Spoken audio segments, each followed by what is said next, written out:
ફરિયાદી પોતે જ આરોપી નીકળ્યો। 3 મહિલાઓ અને 2 પુરુષ સહિત ઘરના 5 સભ્યોની અટકાયત।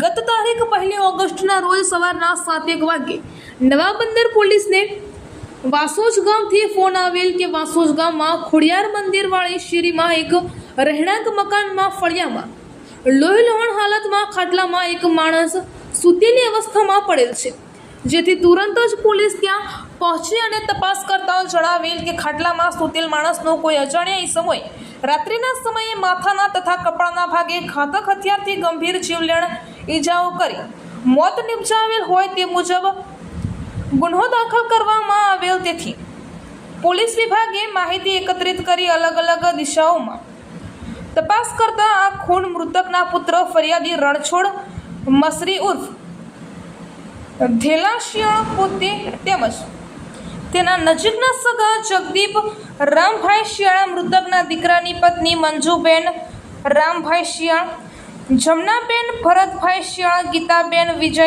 વાછાએ કરેલ હોવાની કબૂલાત આપતા સાંયોગિક પુરાવો એકત્રિત કરી તેની 3 મહિલાઓ 2 પુરુષ સહિત ઘરના 5 સભ્યોની અટકાયત કરીને કાયદેસરની કાર્યવાહી કરવામાં આવેલ છે।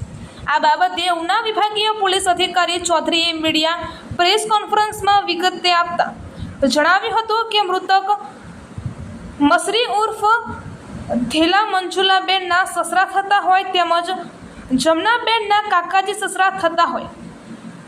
જમનાબેનના પતિ 10 વર્ષ પહેલા મૃત્યુ પામેલા હોય તેમજ ગીતાબેન સાથે મૃતકને પરિચય હોય। મૃતક વિકલાંગ મસરી ઉર્ફ ધેલા 3 મહિલાઓનું શારીરિક શોષણ કરી અવારનવાર ત્રાસ આપવામાં આવતો હોય તેમજ મરણ જનારનો પૌત્ર જયદીપ તેમજ મરણ જનારના દીકરાએ એક સંપ કરી આયોજનપૂર્વક પ્લાન ઘડી કાઢી મૃતકના શારીરિક ત્રાસથી કંટાળીને તેમજ મરણ જનારના દીકરાની પત્નીને પણ મરણ જનાર શાબ્દિક હરકતો કરી ત્રાસ આપવામાં આવતો હોય, જેના હથિયાર વડે મારી મોત નિપજાવી મરણ જનારને પથારીમાં જ સુવાડી શરીર ઉપર ગોદડું ઉઠાડીને આરોપીઓ નજીકમાં જ આવેલા પોતપોતાના મકાનમાં જતા રહેતા।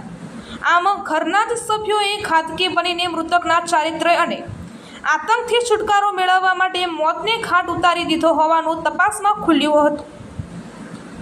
રિપોર્ટર અબ્દુલ ઘાંચી, ઉના।